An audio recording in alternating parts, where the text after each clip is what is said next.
Development আমরা 3 জন অ্যাসোসিয়েটকে arrest করেছি যারা ইনসিডেন্টের আগে আর পরে ওকে হেল্প করেছে। আর ওদের আমরা ওদের সম্পর্ক পাচ্ছি কি এরা এই কনস্পিরেসিতে ছিল। আমরা ইনভেস্টিগেট চালিয়ে যাচ্ছি, খুব শীঘ্র অ্যারেস্ট করে নেব। এদের কি ডাইরেক্ট কোনো রোল ছিল এদের? ওটা আমরা ইনভেস্টিগেশনের ক্ষেত্রে খুব বেশি জিনিস রিভিল করব না, কিন্তু ওদের রোল আছে। ওরা কি পিসিতে নিচ্ছে? আমরা পিসিতে নিচ্ছি।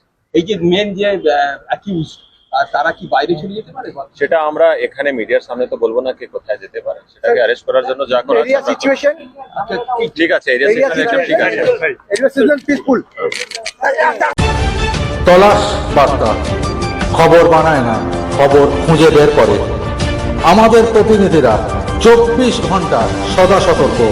কোথায় কি ঘটনা ঘটছে, ন্যায় অন্যায়, ভালো মন্দ সব আপনাদের সামনে তুলে ধরার জন্য আপনারা চোখ রাখুন তলাশ বার্তার ফেসবুক পেজ ও ইউটিউব চ্যানেলে। তলাশ বার্তা মানেই সত্য খবর, সঠিক খবর। নির্ভীকতার অপর নাম তলাশ বার্তা।